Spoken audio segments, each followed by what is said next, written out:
pour une réunion. Cette réunion sera une réunion un peu différente de ce que nous avons l'habitude d'avoir ici.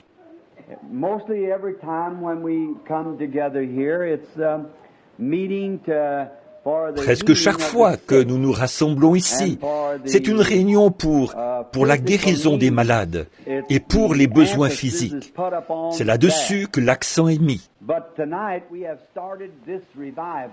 Mais ce soir, nous avons commencé ce réveil pour la guérison de l'âme, l'esprit de l'homme. Toutefois, si le Seigneur le veut, dimanche matin, à l'école du dimanche matin, nous allons prier pour les malades et faire une ligne de guérison comme d'habitude, pour dimanche matin, si le Seigneur le veut. Et pour ces soirs de semaine, nous sentons un grand empressement de parler des choses éternelles pour l'âme. Maintenant, nous savons que quand un corps est guéri, ça nous rend tous heureux, parce que nous savons que ça montre, de façon certaine, que notre Dieu guérit les malades. Mais cette personne malade, s'ils vivent assez longtemps, il se peut qu'ils soient encore malades, peut-être de cette même maladie dont ils ont été guéris. Et ça n'enlève pas la guérison. Le médecin va donner un médicament contre la pneumonie. Et il se peut que 2 jours plus tard, il meure d'une pneumonie. Une fois qu'il les a déclarés guéris, elle revient de nouveau. Mais quand cette âme est guérie, alors vous avez en vous la vie éternelle.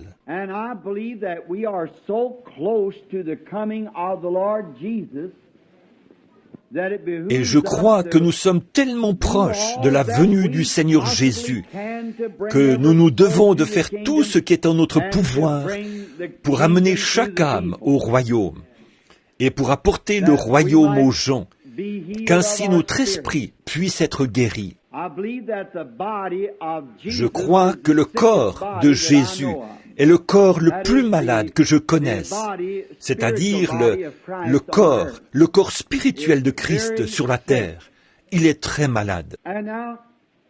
Et maintenant, nous n'avons pas l'intention de vous retenir trop longtemps chaque soir, parce que déjà le premier soir, nous n'avons pas assez de place pour asseoir nos très chers amis. Nous préparons la construction d'une nouvelle église, un grand tabernacle, ici même sur ce terrain, là où le Seigneur conduira, mais pour autant que nous sachions ici. Et maintenant, nous avons annoncé que la série de réunions irait de mercredi à dimanche. Mais là, le dimanche, la fin coïncide avec les vacances de Noël. Mais quand le Seigneur nous dira d'arrêter, ce sera le moment de le faire. Nous ne savons pas exactement quels vont en être les résultats.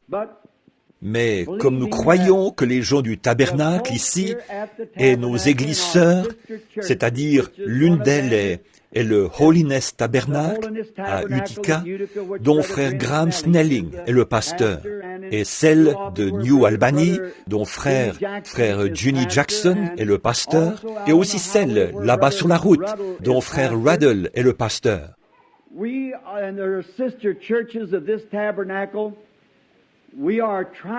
Nous et elles, les églises sœurs de ce tabernacle, nous essayons d'amener nos gens à une meilleure communion avec Christ. C'est là notre but. Alors j'ai choisi de lire et d'enseigner pour les quelques soirs qui vont suivre sur ce soir, je veux parler sur le sujet de qu'est-ce que le Saint-Esprit. Et demain soir, je veux prêcher sur pourquoi a-t-il été donné. Et vendredi soir, et pour ceux qui enregistrent, je ne veux pas que ce soit enregistré vendredi soir. Comment faire pour recevoir le Saint-Esprit? Et comment savoir si je l'ai? Et ensuite, nous laisserons simplement. Ensuite, nous verrons comment le Seigneur nous conduira pour samedi et dimanche. Et dimanche matin, un service de guérison et un autre service d'évangélisation pour dimanche soir. Et là, nous voulons que tout le monde sache que, et je sais que les magnétophones sont en marche dans la pièce arrière, et nous voulons dire ceci. En effet, dans les réunions comme celle-ci, de caractère évangélique, on a des gens de différentes dénominations d'église qui ont été enseignés selon leur propre cadre de croyance à chacune. Et ça, c'est très bien. Je n'ai jamais voulu me rendre coupable d'avoir semé la discorde parmi les frères. Et dans les réunions à l'extérieur, je prêche seulement sur les grandes vérités évangéliques de l'Écriture, sur ce que les frères qui parrainent mes réunions croient. Mais ici, au tabernacle, je veux parler de ce que nous croyons.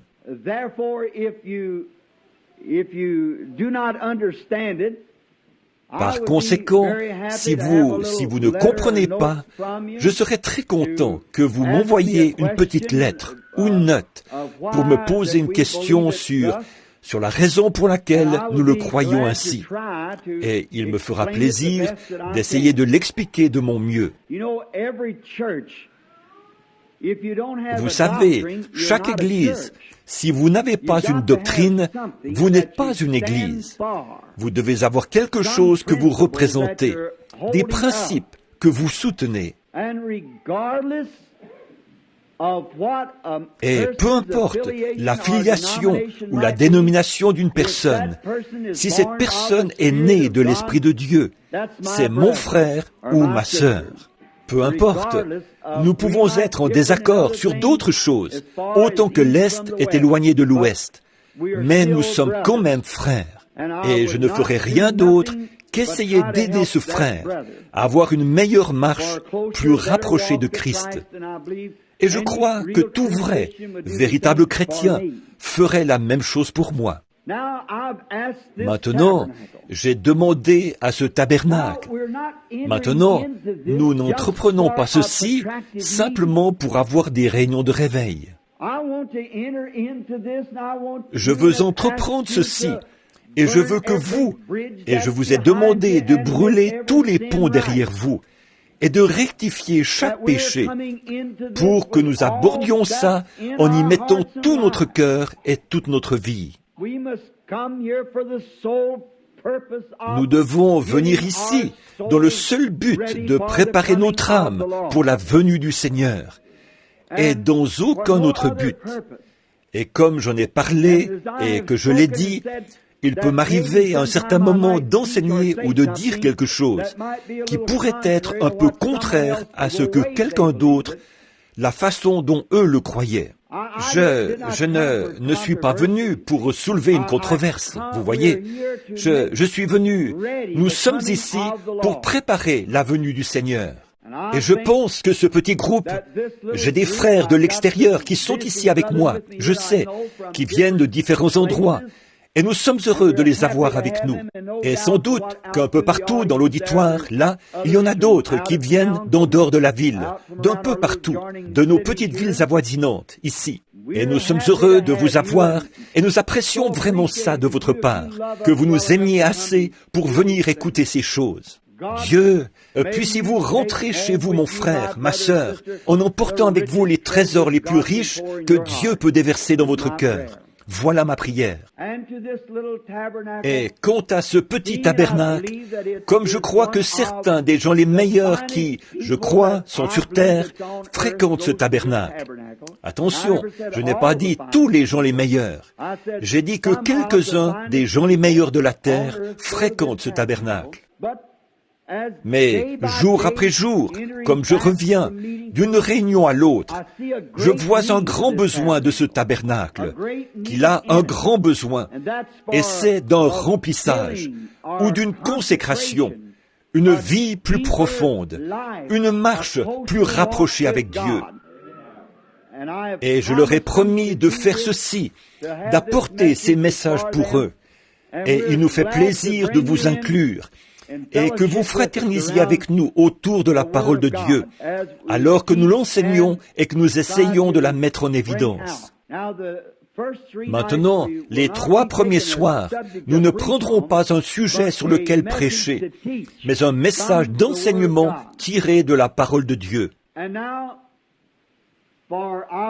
Et maintenant, comme je ne demanderai à personne de faire quoi que ce soit que je ne ferai pas moi-même.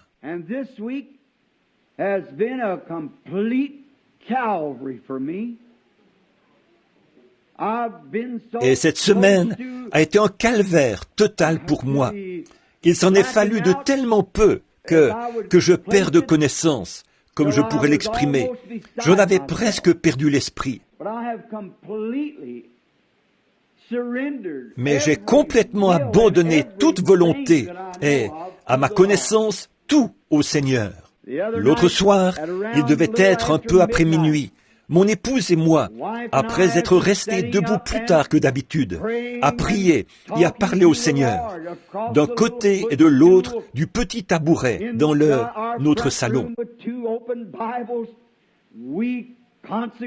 Avec nos 2 Bibles ouvertes, nous nous sommes reconsacrés à Dieu pour un service total, pour abandonner nos volontés propres et tout, et chaque pensée négative, et pour servir le Seigneur Jésus. Et j'espère que ça a été votre attitude à vous aussi, que vous avez fait la même chose. Alors, comme nous venons ce soir, nous venons sur un terrain saint, au milieu d'un peuple qui a été en prière et qui a jeûné et qui a fait des restitutions et qui s'est préparé à recevoir quelque chose de Dieu. Et je sais que celui qui viendra affamé ne repartira pas affamé, mais que Dieu le nourrira du pain de vie. Maintenant, avant de lire dans son livre sacré, courbons la tête juste un instant pour prier. Lord, there has already been prayer offered in this place. Seigneur, il y a déjà eu de la prière qui a été prononcée dans cet endroit ce soir. Il y a eu, les cantiques de Sion ont été chantés par tes enfants. Leurs cœurs se sont élevés. We have come here to consecrate ourselves to thee. Et nous sommes venus ici pour nous consacrer à toi et pour t'adorer du plus profond de notre âme. And we're calling this to your remembrance, Lord, that you said when you sat upon the mountain. Et nous te rappelons ceci, Seigneur, c'est que tu as dit quand tu étais assis sur la montagne et que tu enseignais tes disciples, heureux ceux qui ont faim et soif de la justice, car ils seront rassasiés. You promised it, Lord. We are coming tonight with open hearts. Tu l'as promis, Seigneur. Nous venons ce soir avec des cœurs ouverts. Nous venons, nous avons faim et soif, et nous savons que tu tiendras ta promesse. As we endeavor to open up these sacred pages of the Bible, alors que nous nous proposons d'ouvrir les pages sacrées de la Bible pour en lire le contenu, puisse le Saint-Esprit l'apporter à chaque cœur. Et que cette semence tombe dans une foi profonde et riche, qui produira chaque promesse que la parole a faite. Exauce-nous, Seigneur, et purifie-nous et éprouve-nous.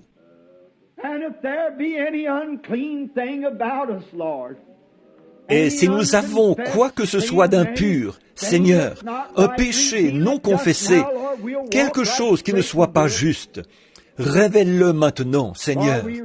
Nous irons tout de suite faire ce qu'il faut, car nous sommes conscients de ce que nous vivons dans les ombres de la venue du Seigneur Jésus. Et nous sommes, ô Dieu saint, entrés dans les ombres de ta justice ce soir. Et nous t'implorons de nous accorder un nouveau dévouement, une nouvelle consécration et un nouveau remplissage du Saint-Esprit dans nos vies. Comme nous voyons les feux du réveil commencer à baisser, ajoutons du bois de la parole pour qu'elle puisse allumer une nouvelle flamme, que nos cœurs puissent être remplis de zèle. Sanctifie-nous, Seigneur, par ta précieuse parole et par ton sang, et par ta grâce, nous t'implorons, et tous les remerciements et la louange te reviendront. Enlève de nos cœurs tous les préjugés. Purifie-nous, ô Seigneur. Donne-nous des cœurs purs et des mains propres et des pensées propres pour que nous puissions entrer dans ton sanctuaire, soir après soir, dans la joie et remplis de ton esprit. Nous le demandons au nom de Jésus et pour lui. Amen.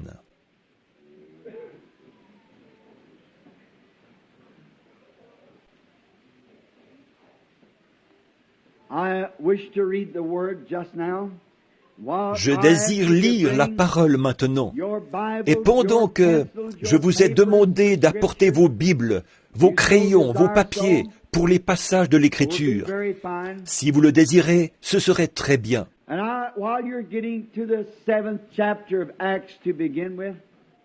Et là, pendant que vous cherchez le chapitre 7 des Actes pour commencer, pour répondre à la question, ou pour commencer à répondre à la question, qu'est-ce que le Saint-Esprit? Il n'y a rien qui puisse vaincre Satan. Il n'y a encore jamais rien eu sur la terre qui puisse jamais vaincre Satan comme la parole de Dieu. Jésus l'a utilisé dans son grand combat. Il a dit, il est écrit.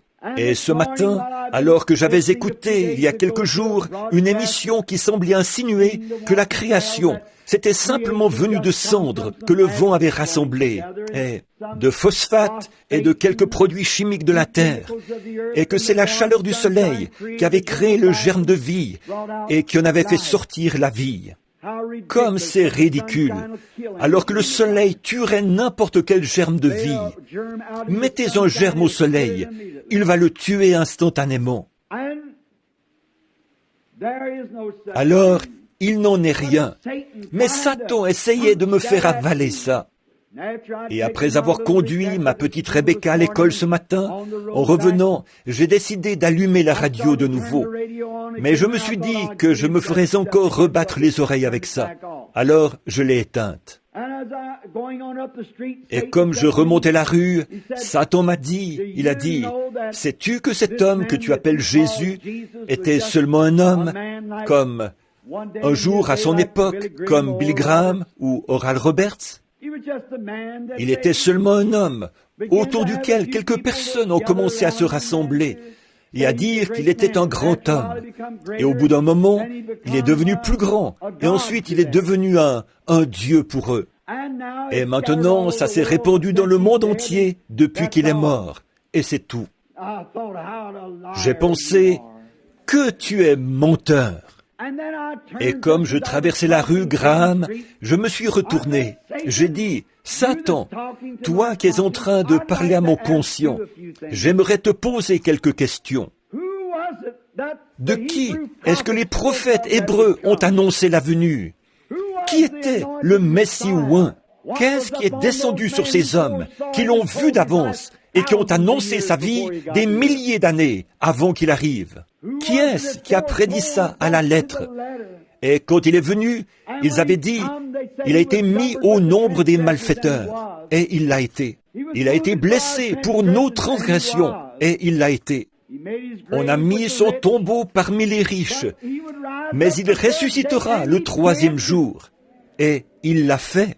Ensuite, il a promis le Saint-Esprit. Et je l'ai. Alors, tu ferais aussi bien de t'en éloigner, parce que c'est écrit dans la parole, et chaque parole est vraie. Alors il est parti. Vous n'avez qu'à lui donner la parole, ça suffit. Il ne peut pas supporter cette parole, parce qu'elle est inspirée. Commençons à lire ce soir au chapitre 7 du livre des Actes. Le souverain sacrificateur dit, « Les choses sont-elles ainsi ?» Étienne répondit, « Homme, frère et père, écoutez, le Dieu de gloire a paru à notre père Abraham lorsqu'il était en Mésopotamie, avant qu'il s'établît à Charan. Et il lui dit, « Quitte ton pays et ta famille, et va dans un pays que je te montrerai. »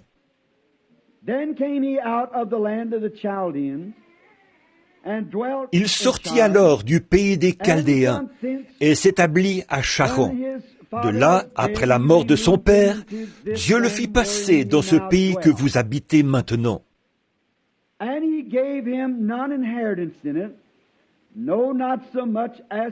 Il ne lui donna aucune propriété en ce pays, pas même de quoi poser le pied, mais il promit de lui en donner la possession, et à sa postérité après lui, quoiqu'il n'eût point d'enfant. Dieu parla ainsi, sa postérité séjournera dans un pays étranger, on la réduira en servitude, et on la maltraitera pendant 400 ans. Mais la nation à laquelle ils auront été asservis, c'est moi qui la jugerai, dit Dieu. Après cela, ils sortiront, et ils me serviront dans ce pays-ci. Puis Dieu donna à Abraham l'alliance de la circoncision. Et ainsi, Abraham, ayant engendré Isaac, le circoncit le 8e jour. Isaac engendra et circoncit Jacob, et Jacob les 12 patriarches. Upon this place, we wish to approach the subject, which I think is the outstanding subject of Sur ce, nous voulons aborder le sujet qui, je pense, est le sujet marquant d'aujourd'hui, de qu'est-ce que le Saint-Esprit? Qu'est-ce que c'est? Et maintenant, la raison pour laquelle j'ai pris un sujet à la suite de l'autre comme ça, c'est parce que vous ne pouvez pas venir recevoir le Saint-Esprit à moins de savoir ce que c'est. Et vous ne pouvez pas le recevoir si vous savez ce que c'est, à moins de croire qu'il vous est donné et qu'il est pour vous. Et puis, vous ne pouvez pas savoir si vous l'avez ou pas, à moins de savoir quel résultat il produit.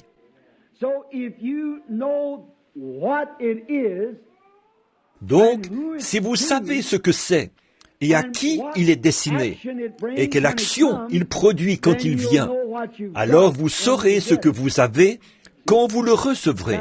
Voyez, comme ça, ce sera vraiment réglé. Comme, par exemple, je parlais à notre frère Jeffries aujourd'hui. Il disait, « J'aimerais être à la réunion ce soir, mais j'y serai demain soir. » Il n'était pas au courant que nous avions des réunions, parce que nous ne l'avions pas annoncé. Seulement ici. Quelques-uns des frères Léo et les autres ont écrit à quelques-uns de nos amis pour leur dire, d'en dehors, eh bien, parce que nous n'avions pas assez de place. Et donc, j'ai dit, frère Jeffries, si vous m'envoyez mettre un de vos puits de pétrole en marche, et que je ne connaisse rien là-dedans, je le ferai probablement sauter.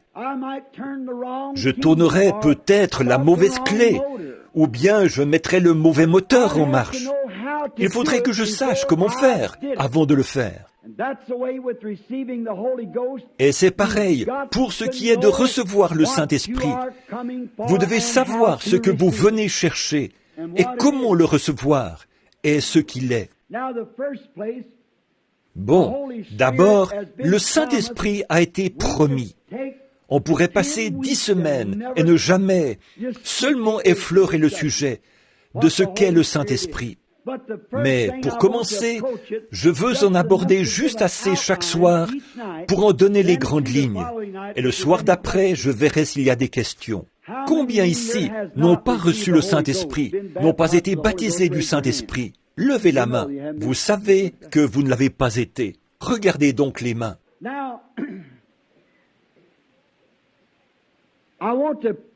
Maintenant, je veux en parler du Saint-Esprit en tant que signe, parce qu'il est un signe.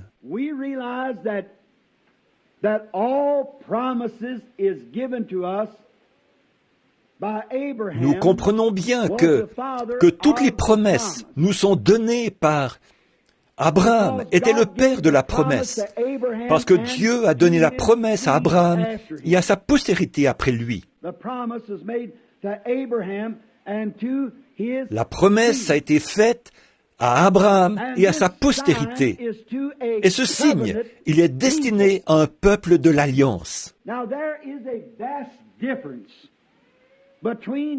Or, il y a une énorme différence entre un chrétien tout court et un chrétien rempli du Saint-Esprit. Et là, on va voir ça dans l'Écriture et le situer très précisément par rapport à l'Écriture.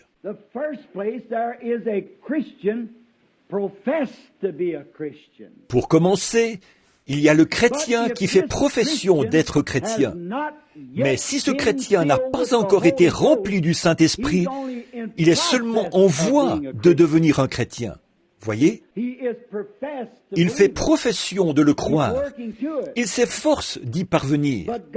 Mais Dieu ne lui a pas encore donné cet esprit, du Saint-Esprit. Il n'en est pas encore arrivé à ce but avec Dieu, que Dieu l'ait reconnu. En effet, Dieu a fait une alliance avec Abraham, après qu'il a appelé Abraham, ce qui est un type de l'appel du croyant aujourd'hui.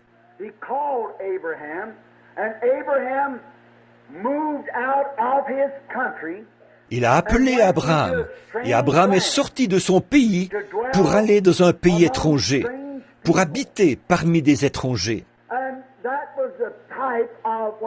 Et c'était un type de quand Dieu appelle un homme à arrêter sa méchanceté, à se repentir de son péché. Alors, il s'éloigne du groupe dont il faisait partie, pour vivre dans un nouveau groupe, au milieu d'un nouveau genre de personnes.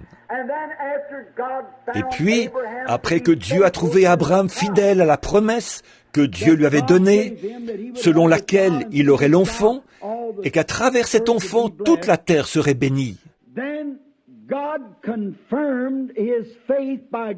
Alors Dieu a confirmé sa foi en lui donnant un signe. Et ce signe, c'était la circoncision. Et la circoncision est un type du Saint-Esprit. Les versets qui viennent tout de suite après, dans ce chapitre que nous venons de lire, si vous voulez le noter.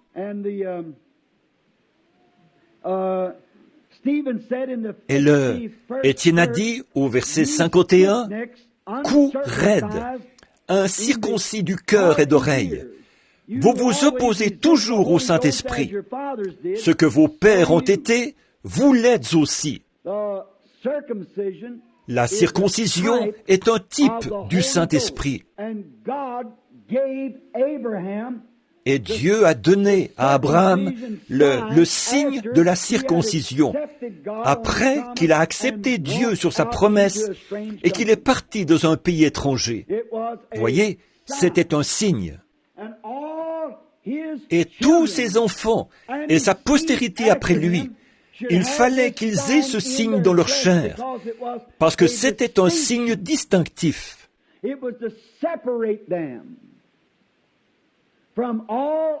Il servait à les distinguer de tous les autres peuples, ce signe de la circoncision.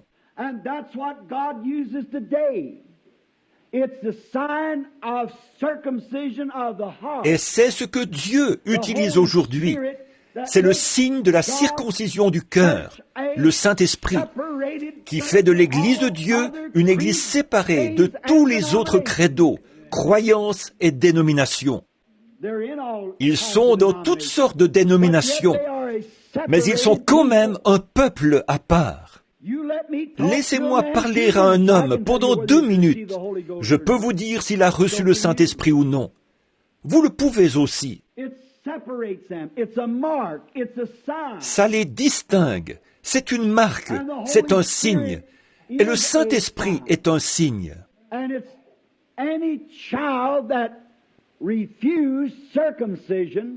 Et c'est, dans l'Ancien Testament, tout enfant qui refusait la circoncision, et elle préfigurait le Saint-Esprit, était retranché du milieu du peuple. Il ne pouvait pas avoir de communion avec le reste de l'assemblée s'il refusait d'être circoncis. Maintenant, appliquez ça aujourd'hui. Une personne qui refuse de recevoir le baptême du Saint-Esprit ne peut avoir aucune communion au milieu de ceux qui ont le Saint-Esprit. Vous ne pouvez pas, c'est tout. Vous devez être d'une nature. C'est comme ma mère, là, avait l'habitude de dire, « Qui se ressemble, s'assemble ». Eh bien, c'est un vieux proverbe, mais c'en est un vrai. Les colombes et les corbeaux, vous ne les voyez pas fraterniser ensemble. Ils ont une alimentation différente. Ils ont des habitudes différentes. Ils ont des désirs différents. Et c'est pareil entre le monde et un chrétien quand vous avez été circoncis par le Saint-Esprit, ce qui veut dire retrancher une chair. La circoncision ne pouvait être faite qu'au mâle, mais si la femme était mariée à un homme, elle faisait partie de lui. Elle était circoncise avec lui. Vous vous souvenez dans Timothée où il est dit là, elle sera néanmoins sauvée en devenant mère, si elle persévère avec toute modestie dans la foi et dans la sainteté. Maintenant, la circoncision. Vous savez, quand Sarah a ri dans la tente derrière elle du message de l'ange, quand il avait dit « Abraham », sans savoir qui c'était, un étranger, « Où est ta femme Sarah ?» Comment savait-il qu'il avait une femme ? Comme Jésus l'a dit, ce qui arriva du temps de Lot arrivera de même à la venue du Fils de l'homme. Souvenez-vous, ces signes n'ont pas été accomplis là-bas, à Sodome et Gomorrhe, dans le monde, au milieu des faux religieux. Mais c'était pour les élus, les appeler à sortir. Et Abraham avait été appelé à sortir. Et le mot « église », ça veut dire « appeler à sortir », les séparer. Comme Abraham qui s'était séparé et avait été circoncis.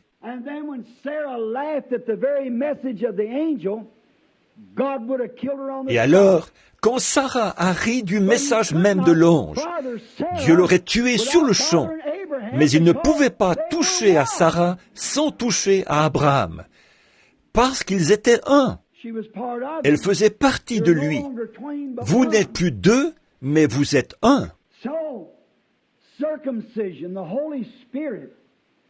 Donc, la circoncision, le Saint-Esprit aujourd'hui circoncit le cœur.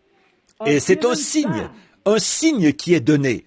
L'autre jour, quelqu'un disait, si je le répète, ce n'est pas pour plaisanter. En effet, c'est la vérité, mais ça a l'air d'une plaisanterie.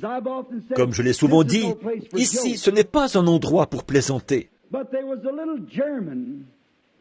Mais il y avait un jeune Allemand sur la côte ouest, là où nous venons d'aller. Il avait reçu le Saint-Esprit. Et il marchait dans la rue. Il faisait un petit bout, et il levait les mains, et parlait en langue. Et il courait, et il sautait, et il criait. Et au travail, comme il se conduisait de cette manière bizarre, son patron lui a dit, « Où est-ce que tu es allé ?» J'aime ces lieux où tu es allé. Il a dit, tu dois être allé au milieu de cette bande de cinglés. Le mot anglais nat signifie à la fois écrou et au figuré cinglé. Il a dit, alors, vous pensez que ce sont des cinglés? Il a dit, bien sûr que c'en est. Il a dit, eh bien, gloire au Seigneur pour les cinglés.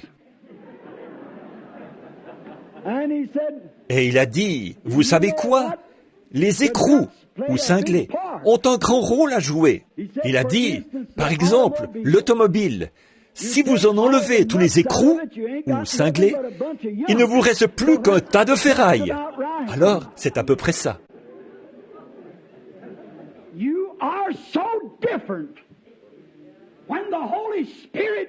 Vous êtes tellement différents quand le Saint-Esprit vient sur vous, que l'esprit de ce monde ne vous aime pas. Et ils sont contre vous et ne veulent rien avoir à faire avec vous du tout. Vous êtes nés d'un autre monde. Vous êtes aussi étrangers, et même 10 fois plus étrangers, que vous le seriez si vous alliez dans la région la plus reculée des jungles de l'Afrique. Vous êtes différents quand le Saint-Esprit vient, et c'est un signe. C'est une marque au milieu des gens. Là, vous dites, alors, frère Branham, ce signe de la circoncision a été donné à Abraham. C'est vrai. Et à sa postérité. Oui. Très bien. Maintenant, nous allons prendre dans Galates, au chapitre 3, le verset 29, pour voir comment ça peut s'appliquer à nous. Galates 3, 29. Juste pour voir comment cette circoncision peut s'appliquer à quelqu'un des nations. Si nous sommes des nations, et nous le sommes, par notre naissance naturelle. Bon, d'abord, je veux lire le verset 16. Or, la promesse ont été faites à Abraham et à sa postérité. Abraham est sa postérité. Il n'a pas été dit « et aux postérités ». N'importe quelle sorte de dire « oh, moi aussi, je suis les postérités d'Abraham ». Non, à une postérité, la postérité d'Abraham. Pas aux postérités, comme s'il s'agissait de plusieurs, mais en tant qu'il s'agit d'une seule, et à eux, et à ta postérité, c'est-à-dire à Christ. Christ était la postérité d'Abraham. Est-ce que vous le croyez? Très bien. Maintenant, prenons les versets 28 et 29. Il n'y a plus ni juif, ni grec. Il n'y a pas non plus ni esclave, ni libre. Il n'y a pas non plus ni homme, ni femme. Car tous, nous sommes un en Jésus-Christ. Et si vous êtes à Christ, vous êtes donc la postérité d'Abraham, héritier selon la promesse. Comment devenons-nous la postérité d'Abraham? En étant en Christ, alors nous sommes la postérité d'Abraham. Et la postérité d'Abraham, c'était quoi? Pour ça, on pourrait continuer dans Romains 4 et à différents endroits. Abraham, ce n'est pas une fois qu'il était circoncis qu'il a reçu la promesse. Pour montrer que la circoncision n'était qu'un type, il a reçu la promesse avant d'être circoncis. Et c'était un type pour reconnaître sa foi qu'il avait avant d'être circoncis. Or, quand nous sommes en Christ, nous devenons la postérité d'Abraham et nous sommes héritiers avec Christ. Donc, peu importe qui nous sommes, juifs ou des nations. Et la postérité d'Abraham possède la foi d'Abraham, qui prend Dieu au mot. Peu importe combien ça peut sembler ridicule, de quelle façon étrange vous pouvez agir, combien ça peut faire de vous quelqu'un de bizarre, vous prenez Dieu au mot, quoi qu'il en soit. Abraham qui avait 75 ans, avec Sarah qui en avait 65, il a pris Dieu au mot. Et il appelait tout ce qui était contraire comme si ça n'existait pas. Qu'est-ce que vous pensez que les médecins se sont dit en ce jour-là? Qu'est-ce que vous pensez que les gens se sont dit quand ils ont vu un vieillard de 75 ans qui se promenait en louant Dieu? Il allait avoir un bébé de sa femme, alors qu'elle avait 65 ans, qu'elle avait passé la ménopause depuis environ 25 ans. Mais vous voyez, ça vous fait agir d'une manière bizarre, la foi d'Abraham. Et quand vous êtes circoncis du Saint-Esprit, cela vous fait faire la même chose à vous. Cela vous fait faire des choses que vous n'auriez pas pensé faire. Cela vous fait prendre la promesse de Dieu et croire Dieu.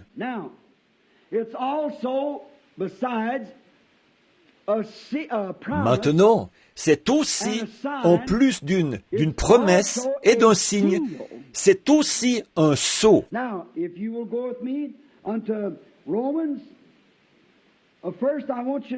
Maintenant, si vous voulez prendre avec moi dans Romains, d'abord, j'aimerais que vous preniez avec moi Éphésiens 4:30. Et on va lire ici, juste un instant. Éphésiens 4:30 dit ceci. Or, vous avez entendu tellement de gens dire que différentes choses sont des sceaux. Si vous entrez dans l'Église, vous avez le sceau de l'Église. Et certaines personnes disent, c'est d'observer un certain jour, un jour de sabbat. C'est ça qui est le sceau de Dieu. Certains d'entre eux disent, si nous devenons membres d'une certaine dénomination, nous sommes scellés dans le royaume de Dieu. Or, la Bible dit que toute parole d'homme soit reconnue pour mensonge et celle de Dieu pour vérité. Maintenant, dans Éphésiens 4:30, voici ce qu'on y lit. N'attristez pas le Saint-Esprit de Dieu, par lequel vous avez été scellés pour le jour de la rédemption. Là, il va falloir que je me fasse un peu plus énergique ici, rendre ça clair. Maintenant, vous, les frères légalistes, tenez-vous tranquilles pendant un petit moment. Voyez? Avez-vous remarqué combien de temps il dure, ce sceau? Pas jusqu'au prochain réveil, jusqu'à la prochaine fois que quelque chose ira de travers. Jusqu'au jour de votre rédemption. Voilà pour combien de temps vous êtes scellés. Jusqu'au jour de votre rédemption. Quand vous serez rachetés pour monter être avec Dieu. Voilà pour combien de temps le Saint-Esprit vous scelle. Ce n'est pas de réveil en réveil, mais d'éternité en éternité, que vous êtes scellés par le Saint-Esprit. Voilà ce qu'est le Saint-Esprit. C'est le sceau de Dieu qui montre qu'il a trouvé, que vous avez trouvé grâce à ses yeux, et qu'il vous aime, et qu'il vous croit, et qu'il a mis son sceau sur vous. Qu'est-ce qu'un sceau? Quelqu'un. Eh bien, un sceau, ça indique, ou ça veut dire une œuvre achevée. Amen. Dieu vous a sauvé, vous a sanctifié, vous a nettoyé, a trouvé grâce auprès de vous, et vous a scellé. Il a terminé. Vous êtes son produit jusqu'au jour de votre rédemption. Scellé, c'est quelque chose de terminé. Qu'est-ce que le Saint-Esprit? C'est un signe. Nous allons voir ça un peu plus tard, dans un autre message. Le signe dont Paul a parlé. Les langues, qui étaient un signe pour les croyants, ou pour les incroyants. Bon, remarquez, mais ici, le Saint-Esprit est un signe. Je veux dire, et le Saint-Esprit est un sceau. C'est un signe que Dieu a donné à ses enfants qu'il a choisis. Le rejeter, c'est être retranché du peuple.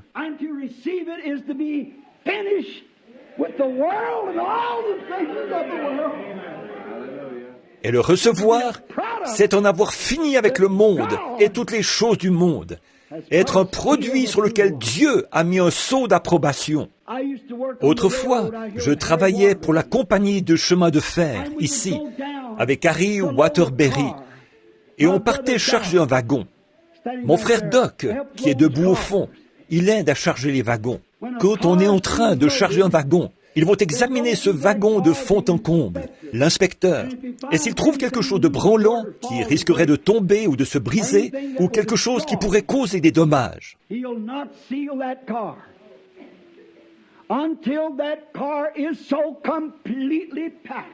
il ne scellera pas ce wagon tant que tout dans ce wagon ne sera pas empilé comme il faut, tellement bien tassé et bien disposé en ordre, que les secousses du voyage ne feront pas de mal au produit qui est à l'intérieur.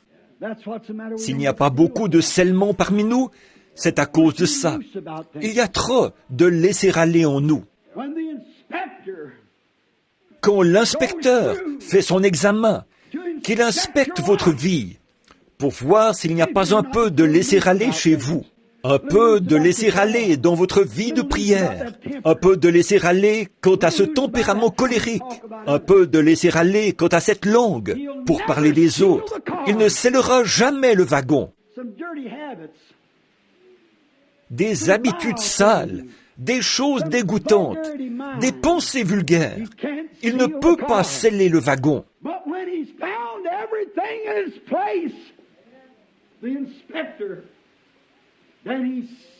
Mais quand il a trouvé tout à sa place, l'inspecteur, là, il le scelle. Que quelqu'un ose donc ouvrir ce sceau avant que le wagon ait atteint sa destination, l'endroit pour lequel il était scellé. Voilà, ne touchez pas à mes oins, ne faites pas de mal à mes prophètes. Car je vous dis qu'il vaudrait mieux pour vous qu'on suspende à votre cou une meule de moulin et qu'on vous jette au fond de la mer, plutôt que de chercher à scandaliser ou à ébranler, ne serait-ce qu'un peu, le plus petit de ceux qui ont été scellés. Vous voyez ce que ça veut dire? Voilà ce qu'est le Saint-Esprit. C'est votre assurance, c'est votre protection, c'est votre témoin, c'est votre sceau, c'est votre signe qui dit « Je suis en route pour le ciel ». Peu m'importe ce que le diable peut dire, je suis en route pour le ciel. Pourquoi? Il m'a scellé, il me l'a donné. Il m'a scellé dans son royaume. Et je suis en route pour la gloire. Que les vents soufflent, que Satan fasse ce qu'il veut. Dieu m'a déjà scellé jusqu'au jour de ma rédemption. Amen. Voilà ce qu'est le Saint-Esprit. Oh, vous devriez le désirer. Je ne pourrais pas continuer sans lui. On pourrait en dire tellement long ici, mais je suis sûr que vous savez de quoi je parle. Also, let us turn to John 14 just for a minute. Maintenant, prenons aussi Jean 14, juste un instant. J'aime tellement la parole. Elle est la vérité. Now, the Spirit of God, the Holy Ghost, what is the Holy Ghost? Maintenant, l'Esprit de Dieu, le Saint-Esprit. Qu'est-ce que le Saint-Esprit? C'est l'Esprit de Christ en vous. Là, avant que nous lisions, j'aimerais juste donner quelques mots de commentaire ici. Qu'est-ce que le Saint-Esprit? C'est un sceau. Qu'est-ce que le Saint-Esprit? C'est une alliance. Qu'est-ce que le Saint-Esprit? C'est un signe. Qu'est-ce que le Saint-Esprit, alors?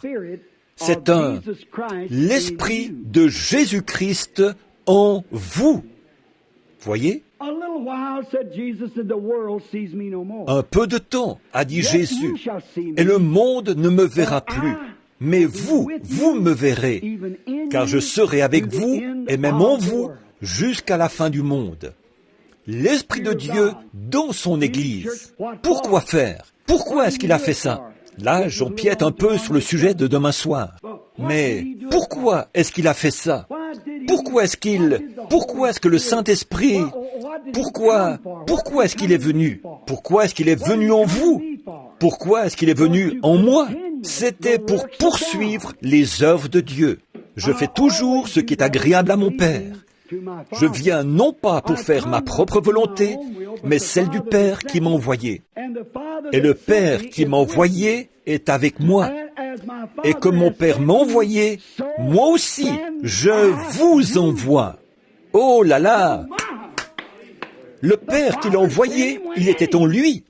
Le Père qui a envoyé Jésus, il est venu en lui, il agissait à travers lui. Le Jésus qui vous envoie, il va avec vous et il est en vous. Et si cet esprit qui vivait en Jésus-Christ lui a fait faire ce qu'il a fait et l'a fait agir comme il l'a fait, ça vous donne une idée générale de ce qu'il fera quand il sera en vous. Parce que cette vie ne peut pas changer. Elle va passer d'un corps à l'autre, mais elle ne peut pas changer de nature, car c'est Dieu. Bon, dans Jean 14, lisons donc un petit bout, en commençant au verset 10. Crois-tu que je suis dans le Père et que le Père est en moi? Les œuvres, les paroles que je vous dis, je ne les dis pas de moi-même. Et le Père qui demeure en moi, c'est lui qui fait les œuvres.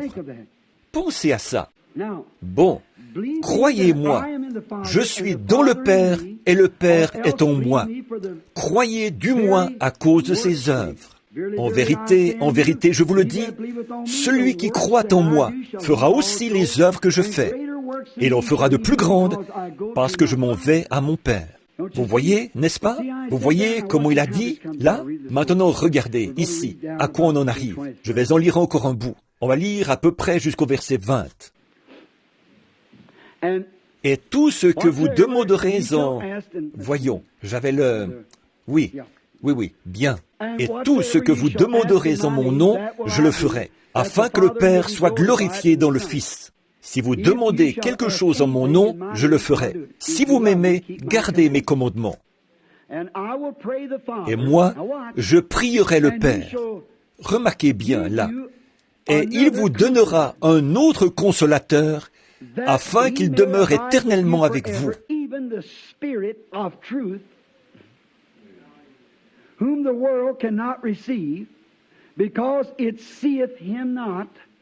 L'Esprit de vérité que le monde ne peut recevoir, parce qu'il ne le voit point et ne le connaît point.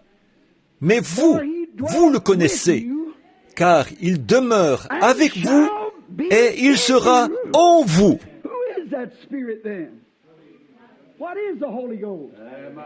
Cet esprit, c'est qui alors? Qu'est-ce que le Saint-Esprit? C'est Christ en vous. Le consolateur, c'est ça le Saint-Esprit. Et quand le consolateur sera venu, il fera les mêmes choses que j'ai faites pendant que le consolateur est en moi. Je prierai le Père et il vous donnera ce consolateur. Vous connaissez le consolateur.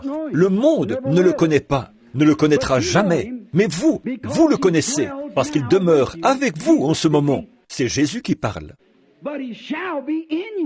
Mais il sera en vous. Voilà, c'est ça le consolateur. Sera en vous. Je ne vous laisserai pas orphelins. Je viendrai à vous. Alors c'est ça le consolateur, Christ. Voilà ce qu'est le Saint-Esprit. C'est Christ. Encore un peu de temps, et le monde ne me verra plus. Mais vous, vous me verrez, car je vis et vous vivez aussi. Oh, on pourrait continuer sans arrêt, mais c'est pour vous dire, qu'est-ce qu'il est? Il est un sceau, il est un signe, il est un consolateur. Vous voyez tout ce qu'il est? La postérité d'Abraham hérite de ça. Maintenant, on va aussi voir que quelque chose d'autre qu'est le consolateur. Prenons 1 Jean 16, 7, pour voir s'il n'est pas aussi un avocat. Vous savez ce qu'est un avocat, celui qui défend une cause. Nous avons un avocat, nous le savons. 1 Jean au chapitre 16. Oh, un instant, je suis désolé. C'est plutôt l'évangile de Jean, 16, 7. Je suis désolé. Je suis vraiment désolé d'avoir dit ça. J'ai mal lu sur mon... C'est 16, 7.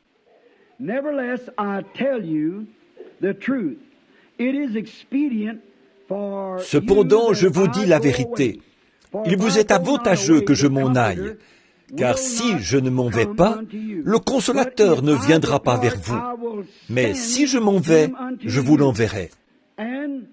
Et quand il sera venu, il convaincra le monde en ce qui concerne le péché, la justice et le jugement. En ce qui concerne le péché, parce qu'ils ne croient pas en moi, la justice, parce que je vais à mon Père et que vous ne me verrez plus, le jugement, parce que le prince de ce monde est jugé.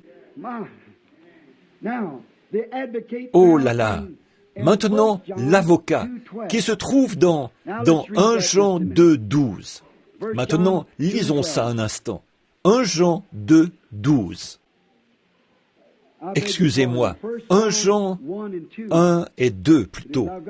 Je les ai notés ici. 1 Jean 2, 1 à 2. Mes petits enfants, je vous écris ces choses, afin que vous ne péchiez point. Et si quelqu'un a péché, nous avons un avocat auprès du Père, Jésus-Christ le juste. Qui est l'avocat? Jésus-Christ le juste. Il est lui-même une victime propitiatoire pour nos péchés, non seulement pour les nôtres, mais aussi pour ceux du monde entier. Qu'est-ce que le Saint-Esprit? C'est un avocat. Qu'est-ce qu'un avocat? Qu'est-ce qu'il fait? Il défend une cause. Il fait miséricorde. Il prend votre place. Il fait des choses que vous ne pouvez pas faire. Il est une victime propitiatoire pour vos péchés. Il est votre justice. Il est votre guérison. Il est votre vie. Il est votre résurrection. Il est tout ce que Dieu a pour vous. Il est un avocat. Nous pourrions vraiment entrer dans les détails là et développer ça, voir de quelle manière il intercède à cause de notre ignorance. Parfois, quand on a le Saint-Esprit, et par ignorance, on fait un faux pas, et on se retrouve dans quelque chose. Le Saint-Esprit est là pour défendre notre cause. Il est notre avocat. Il est notre représentant. Il se tient là, et il plaide pour nous. Nous ne plaidons pas pour nous-mêmes, parce que le Saint-Esprit en nous plaide pour nous. C'est le Saint-Esprit qui vous donne de vous exprimer, parfois avec des mots que vous ne comprenez pas. Et il intercède pour nous. Voilà ce qu'est le Saint-Esprit. Quand je me retrouve les deux pieds dans quelque chose, je marche comme un petit enfant. Vous marchez comme un petit enfant. Nous marchons dans un monde de ténèbres, rempli d'ennemis, rempli de péchés, rempli de pièges, rempli de tout. Vous dites, « Oh, j'ai peur. La vie chrétienne, ça me fait peur. J'ai peur de ceci. J'ai peur de faire ceci. »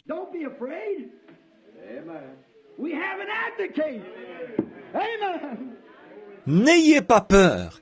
Nous avons un avocat. Amen. Oh, il nous soutient. Il est en nous. Il intercède pour nous. Le Saint-Esprit, constamment en train de défendre notre cause. Tout le temps, il est notre avocat. Oh, comme nous remercions Dieu pour ça. Un sceau, un signe, l'Esprit de vie, le Dieu du ciel, le consolateur, la vie, l'avocat, tout ce qu'il est. Oh là là, on pourrait continuer là-dessus pendant des heures. Maintenant, nous allons parler d'autre chose pour un instant.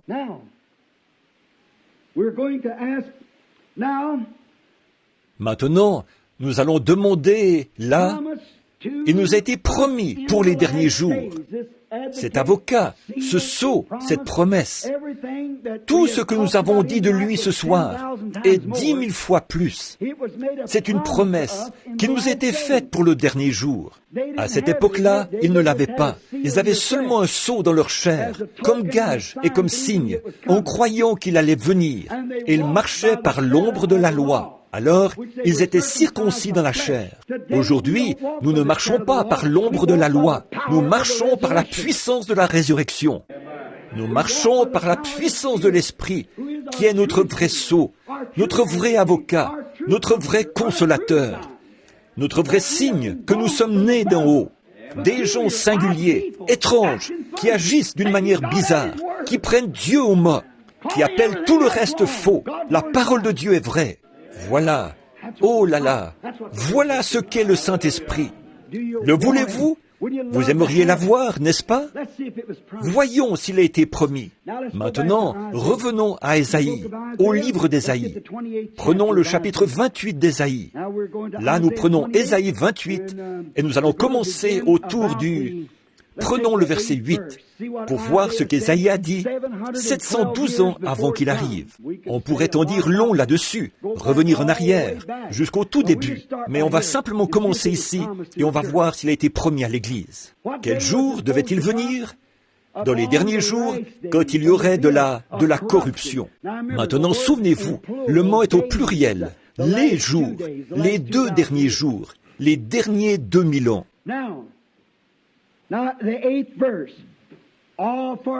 Bon, maintenant le verset 8. Toutes les tables sont pleines d'ordures. Il n'y a plus de place propre. Cherchez un peu partout aujourd'hui pour en trouver une. Regardez autour de vous et voyez si nous ne sommes pas dans ce jour-là. Toutes les tables. Oh, ils vont au souper du Seigneur. Et pour commencer, sur le plan matériel, ils prennent un bout de pain blanc ou des biscuits salés. Ils mettent ça en morceaux pour faire la communion. Alors que c'est censé être fait par les mains de quelqu'un qui a le Saint-Esprit et avec du pain sans levain. Christ n'est pas sale et souillé, et ça le représente. Autre chose, il la donne à des gens qui boivent, qui mentent, qui volent, qui fument, qui chiquent, n'importe quoi, pourvu qu'ils soient membres de l'Église. Loin de là, si jamais un homme la prend, quand nous la mangeons ici, il respire et boit un jugement contre lui-même, parce qu'il ne discerne pas le corps du Seigneur. S'il ne mène pas la vie qu'il faut, qu'il s'en tienne éloigné. Et si vous ne la prenez pas, ça montre que vous n'avez pas la conscience tranquille. Celui qui ne mange pas n'a pas de part avec moi, a dit Jésus.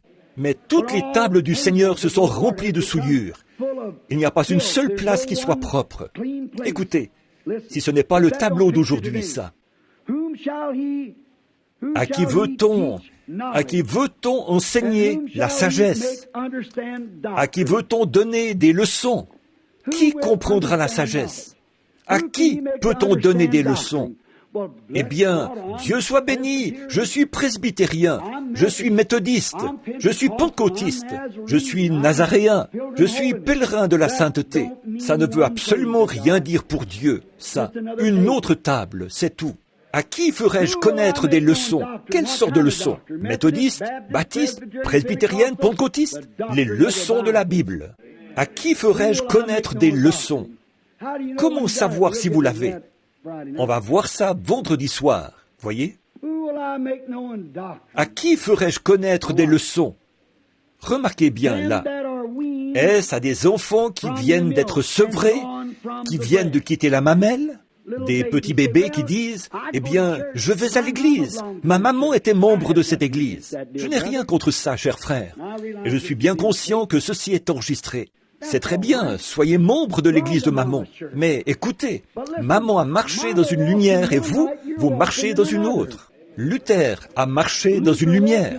Wesley a marché dans une autre. Wesley a marché dans une lumière. La Pentecôte a marché dans une autre.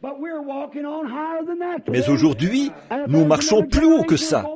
Et s'il y a une autre génération, elle nous dépassera.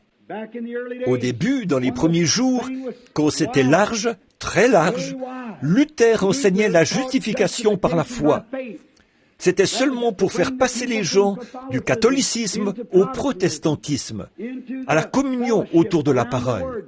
La justification par la foi, ça c'était très large comme cadre. Ils n'ont jamais bougé de là. Ensuite, il y a eu un autre réveil, celui de John Wesley. Ça les a secoués de là et elle est passée à la sanctification. Vivre une bonne vie, propre, sainte, sanctifiée par la parole de Dieu. Ce qui vous mettait la joie au cœur. Ça a éliminé pas mal de la doctrine luthérienne. Ensuite, il y a eu la Pentecôte, avec le baptême du Saint-Esprit. Et ça s'est encore rétréci, en recevant le Saint-Esprit. C'est vrai. Et maintenant, là aussi, ça commence à se rétrécir. Et les dons, et la restauration, et l'Esprit de Dieu, dans la plénitude des signes et des prodiges, est entré dans l'Église. Et il a secoué la Pentecôte. Qu'est-ce que c'est? Nous sommes tellement proches de la venue du Seigneur Jésus que l'Esprit même qui était en lui agit dans l'Église, faisant exactement les mêmes choses qu'il a faites quand il était ici sur terre. On n'a jamais eu ça nulle part, depuis l'époque des apôtres jusqu'à cette époque-ci. Pourquoi? Vous voyez, c'est large, ça rétrécit, ça rétrécit, ça rétrécit. Qu'est-ce que c'est? C'est comme votre main qui s'approche de son ombre. Le négatif, le négatif, le négatif. Mais qu'est-ce que c'est? C'est un reflet. Luther, c'était quoi? Un reflet de Christ. Wesley, c'était quoi? Un reflet de Christ. Regardez, l'âge de Billy Sunday vient de se terminer. L'autre jour, le vieux Dr. Whitney, qui enseigne ici même à cette chaire, le dernier de l'ancienne école, il est mort, à environ 90 ans, je pense. Billy Sunday était un revivaliste des églises dénominationnelles de son temps. Il n'y allait pas de main morte. Il se tenait là et il criait, « Vous, les méthodistes, venez, avancez-vous tous dans l'allée de Sciure, les prédicateurs et tout. Vous, les baptistes, venez, avancez-vous tous dans l'allée de Sciure. Vous, les presbytériens. » Il n'y allait pas de main morte. Il était le Billy Graham de ce jour-ci. Remarquez. Et puis, en même temps que l'église dénominationnelle avait son réveil, qu'est-ce qu'il se passait? Celle du plein évangile avait un réveil. Les frères Bosworth sont apparus. Smith, Wigglesworth et le Dr. Price, Aimé McPherson, tous ceux-là. Regardez, Smith, Wigglesworth est mort une nuit. Le Dr. Price est mort le lendemain matin. Moins de 24 heures plus tard, j'étais sur le terrain. Maintenant, ma fin à moi approche. Regardez, vous n'entendez pas beaucoup parler de Billy Graham. Vous n'entendez pas beaucoup parler d'Oral Roberts. Je vois mes réunions qui commencent à faire moins de bruit. Qu'est-ce qu'il y a? On est à la fin, un autre âge. Comment Billy Sunday a-t-il fait son apparition, lui et les autres? Ils sont apparus tout de suite après le glorieux réveil de Moody. Quand Moody est-il apparu? Tout de suite après le réveil de Knox. Quand Knox est-il apparu? Tout de suite après le réveil de Finney. Finney après Calvin.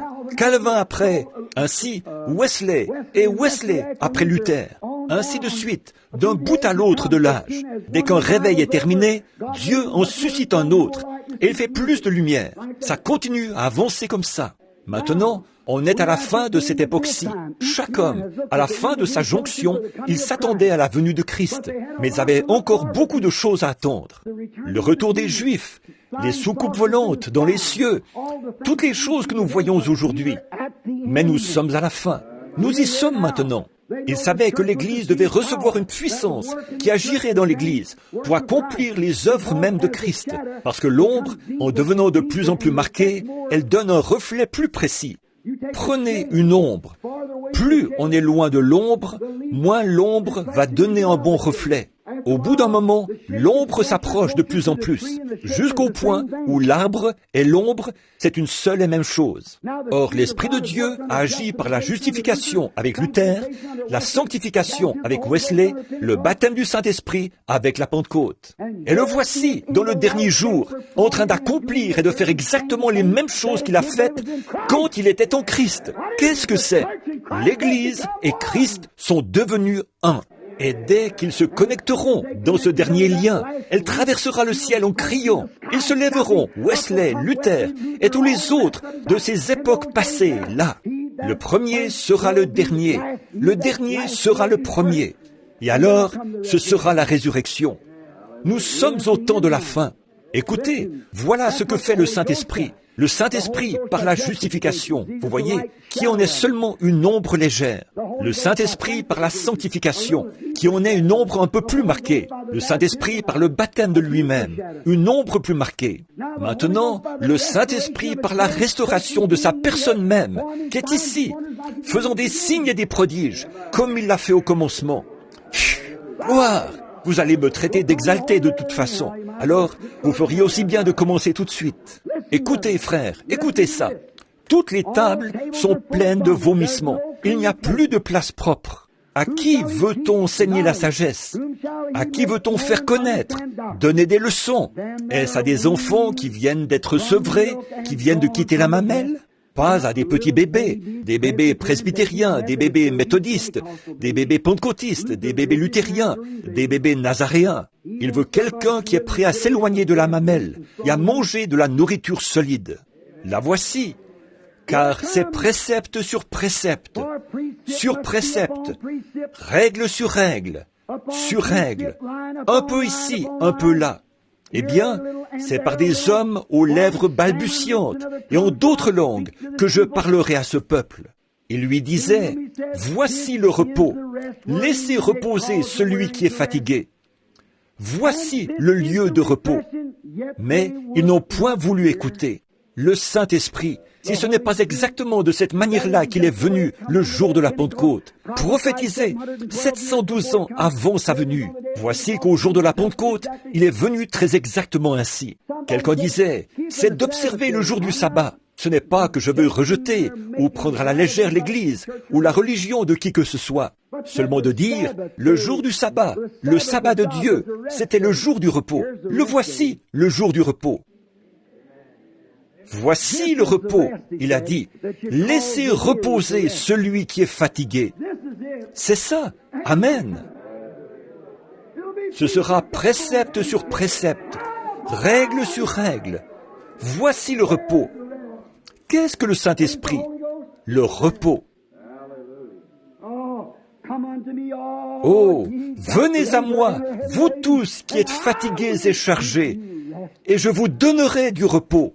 Qu'est-ce qu'il est? Celui qui entre en vous, qui vous donne la paix, votre signe, votre consolateur. Consolé, au repos, scellé. Comment est-ce que vous êtes? C'est un signe. Le monde sait qu'il vous est arrivé quelque chose. Qu'est-ce que c'est? C'est un consolateur. Qu'est-ce que c'est? Un sceau. Vous êtes au repos. Vous avez c'est votre avocat. S'il vous arrive quelque chose, il y a quelque chose qui est là pour prendre votre défense, tout de suite, vous voyez, pour intercéder. C'est l'Esprit de Dieu qui vit dans l'Église, prophétiser exactement ce qu'il serait quand il viendrait. Il serait un repos perpétuel, éternel. Dieu a fait le monde. Hébreux chapitre 4. Dieu a fait le monde. Et il s'est reposé le 7e jour. C'est vrai. Le 8e jour revenait il a donné ça comme alliance aux Juifs pour un certain temps. C'est vrai. Mais eux, ils se reposent un jour. Ils retournent au premier jour de la semaine pour recommencer. De nouveau, recommencer. Ce n'est pas de ce repos-là que Dieu a parlé. Quand Dieu a fait le monde en 6 jours, quand il est allé se reposer, il s'est reposé pour de bon. C'est vrai, c'était réglé. Il n'est pas revenu le 8e jour pour recommencer. C'était seulement une ombre. Bon, donc c'était un type, comme la lune par rapport au soleil. Mais quand le soleil se lève, on n'a plus besoin de la lune. Maintenant, remarquez ceci. Dans Apocalypse 11, la femme avec la lune sous ses pieds et le soleil autour de sa tête. Nous pourrions prendre la Bible de la première à la dernière page pour vous le montrer, voyez? Mais qu'en est-il? Alors que la Bible a dit dans Hébreux, chapitre 4, si Jésus leur avait donné un jour de repos, il en aurait parlé après cela. Il aurait parlé d'un jour de repos. De quel jour est-ce qu'il a parlé pour un repos? Venez à moi, vous tous qui êtes fatigués et chargés, et je vous donnerai du repos.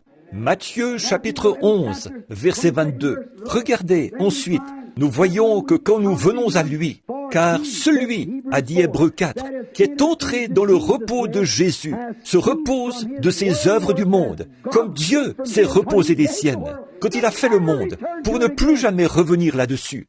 Jusqu'à quand? Jusqu'à quand êtes-vous scellés du Saint-Esprit? Jusqu'au jour de votre rédemption.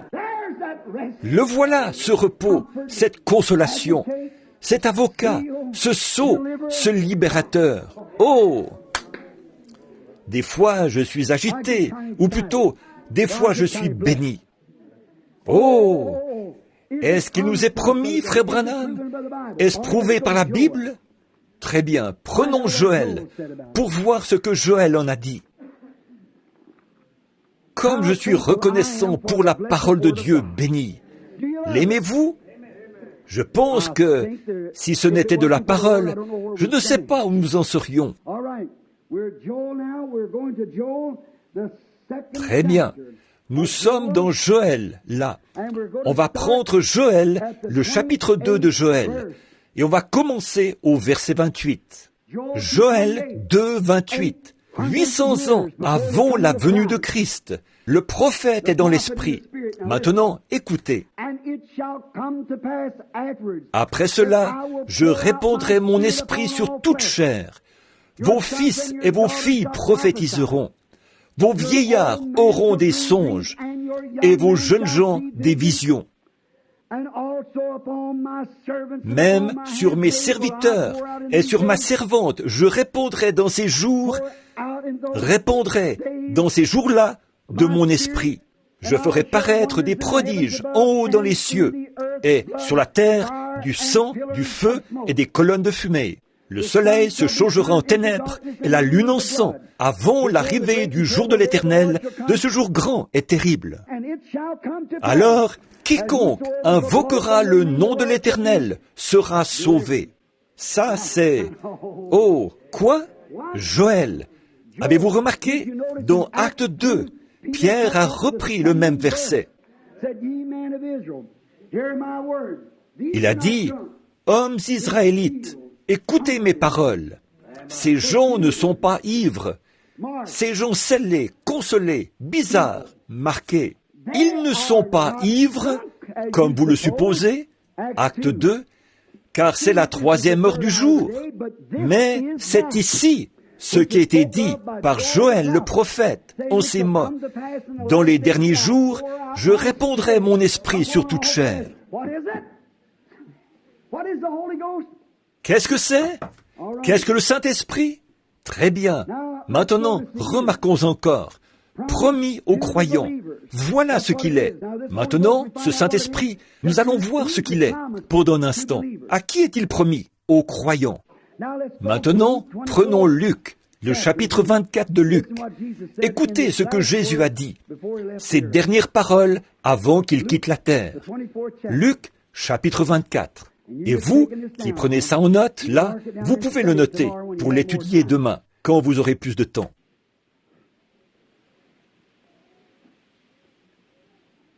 Bon, Luc 24, 49. Écoutez, c'est Jésus qui parle.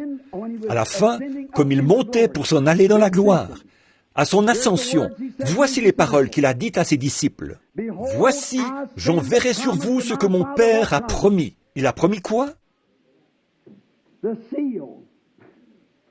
Le sceau, le signe, le consolateur, et toutes ces choses dont j'ai parlé, et des milliers de fois plus. J'enverrai sur vous ce que mon Père a promis. Il a promis quoi? Ce qu'Ésaïe a dit qu'il allait venir. C'est par des hommes aux lèvres balbutiantes et en d'autres langues que je parlerai à ce peuple. Je vous enverrai ce repos. J'enverrai ce dont Joël a parlé, que dans les derniers jours, dit Dieu, je répandrai mon esprit sur vous. Oh, je vous enverrai et ferai de toutes les nations, de tous les peuples, en commençant par Jérusalem. Je ferai entrer la postérité d'Abraham sous cette alliance. Je scellerai chacun d'eux. Vous voyez, je répandrai mon esprit. J'enverrai sur vous ce que mon Père a promis. Mais vous, restez, ce qui veut dire attendez dans la ville, jusqu'à ce que vous soyez revêtus de la puissance d'en haut. Qu'est-ce que le Saint-Esprit, alors? La puissance d'en haut. Pas la puissance de l'évêque, pas la puissance de l'Église, mais la puissance d'en haut. Comment cette puissance est-elle venue? En devenant membre de l'Église? Je vous mets au défi de le faire, de dire que c'est vrai. En devenant membre d'une Église? En serrant la main du prédicateur? Non, monsieur. Maintenant, pour vous, les catholiques, en tirant la langue pour prendre votre première communion? Non, monsieur. Comment est-elle venue, la puissance d'en haut? Lisons un peu plus loin. Prenons Actes 1:8. Ils se sont rassemblés là. Là, ils parlaient de Jésus. Ici, alors qu'ils étaient rassemblés et qu'ils en avaient établi un autre pour prendre la place de Judas. Acte 1:8. Mais vous recevrez une puissance, le Saint-Esprit survenant sur vous. Quoi? Vous deviendrez membre du Branham Tabernacle? Non. Vous deviendrez membre de l'Église méthodiste, de l'Église catholique, de l'Église presbytérienne? Ce n'est pas du tout ça qui est dit dans la Bible. Ça, c'est une doctrine faite de main d'homme. Mais vous recevrez une puissance après être devenu prédicateur? Non, monsieur. Vous recevrez une puissance après avoir obtenu votre licence S-lettres? Non, monsieur. Une puissance viendra après que vous aurez obtenu votre doctorat en théologie? Non, monsieur. Vous recevrez une puissance après avoir été baptisé dans l'eau? Non, monsieur. Vous recevrez une puissance après avoir fait votre première communion? Non, monsieur. Vous voyez, tout ça, c'est fait de main d'homme. Écoutez ce que la Bible a dit, ce que Jésus a dit. Vous recevrez une puissance, le Saint-Esprit survenant sur vous. Qu'est-ce que le Saint-Esprit? La puissance. Ensuite, après ça, vous serez mes témoins. Seulement vous, les 12, vous témoignerez à Jérusalem. Vous serez mes témoins à Jérusalem, en Judée, dans la Samarie et jusqu'aux extrémités de la terre, qui n'ont pas encore été atteintes. Après avoir dit cela, il fut élevé pendant qu'ils le regardaient, dans la nuée, et dérobé à leurs yeux. Maintenant, prenez juste l'autre page à côté. Regardez ces prophéties qui s'accomplissent. Le jour de la Pentecôte, ils étaient ensemble. Ils étaient tous ensemble dans le même lieu. Et tout à coup, le pasteur est entré et... Je ne suis pas sur la bonne ligne, là, hein? Tout à coup, le prêtre s'est avancé à l'autel. Non. Tout à coup, il vint du ciel un bruit. Pas juste un faux semblant. C'était là, un bruit. Un prédicateur s'approchait de la porte. Le prêtre tenait la communion, sortant du lieu saint. Non, rien de ça.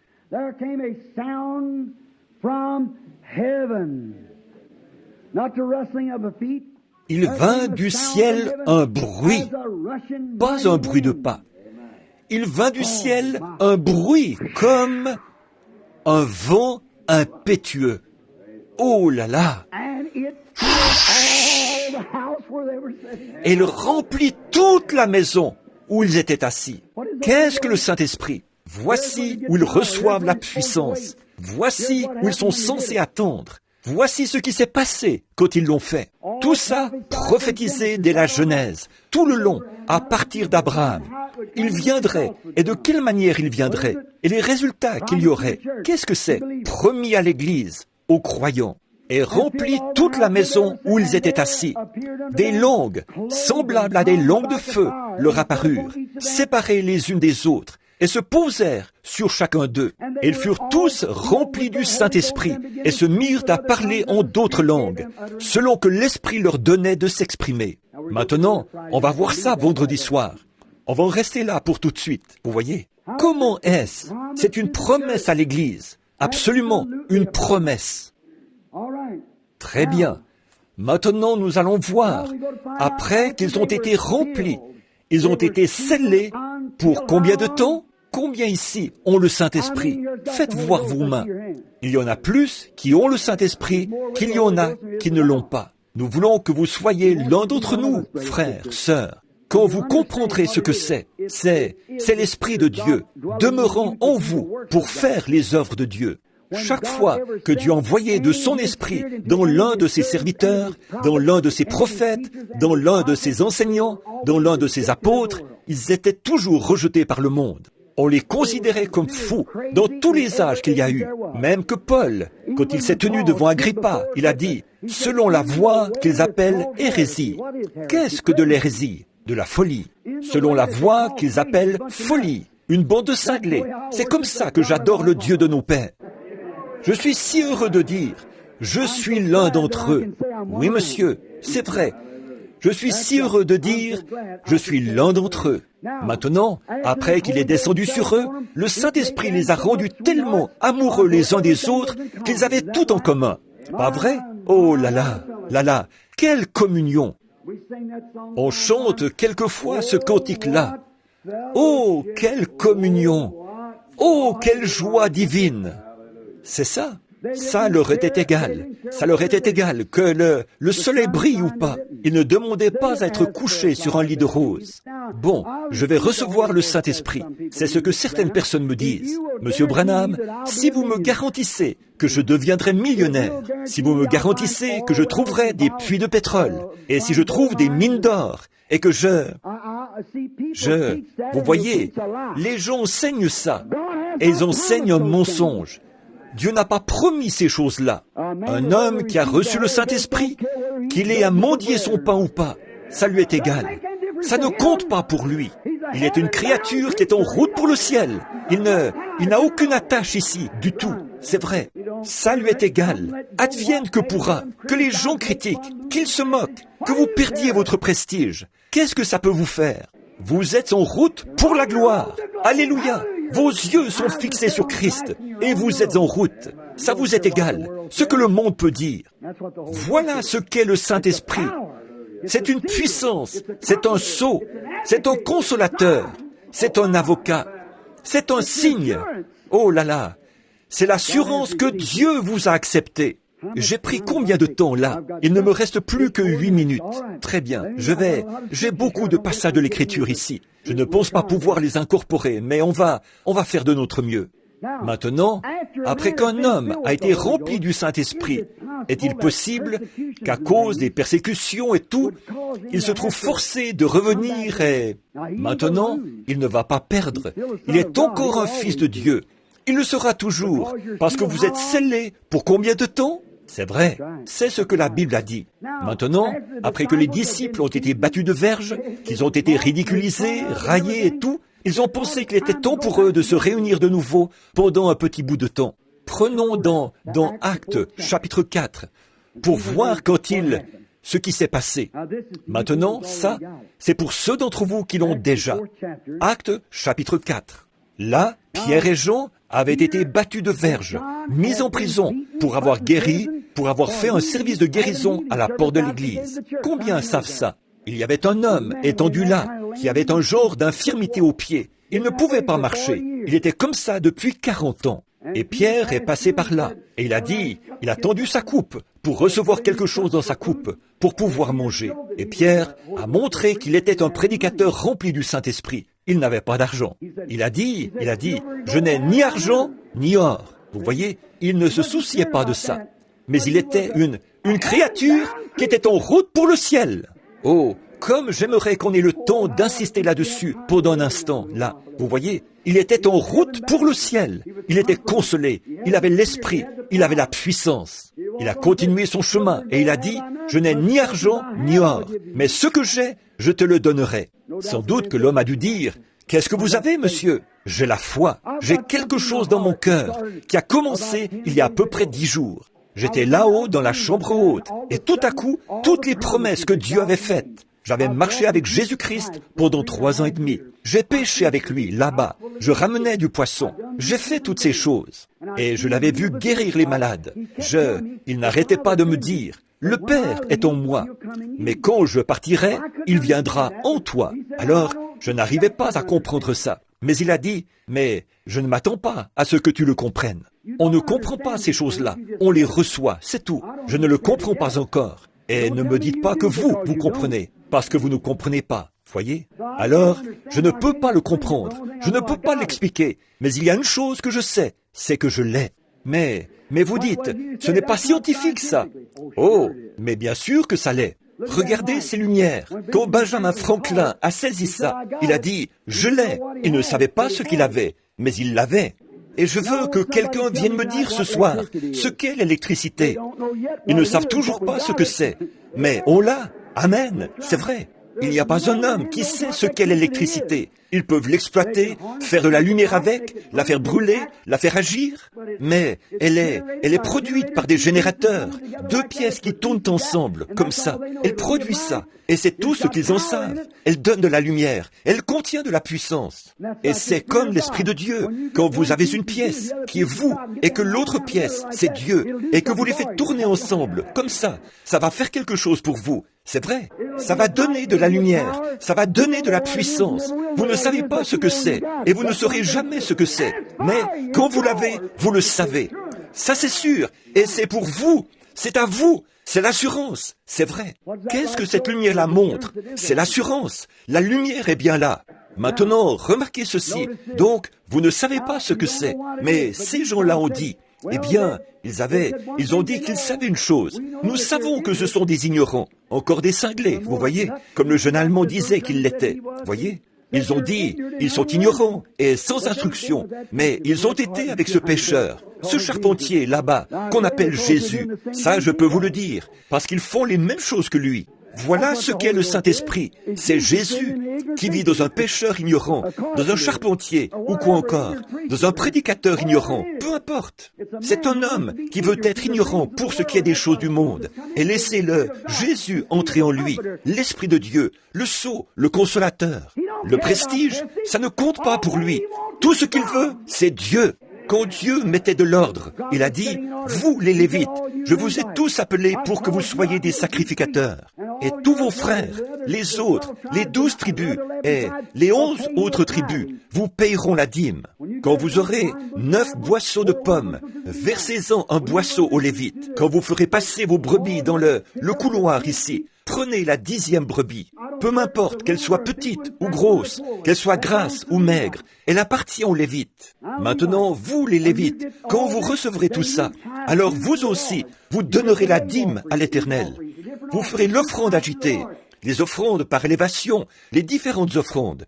Vous donnerez la dîme à l'Éternel. Il a dit, Moïse, quant à ta part, c'est moi qui suis la tienne. Oh là là, il a dit, je suis ta portion qui satisfait pleinement. Et voilà ce que le Saint-Esprit est pour l'Église aujourd'hui.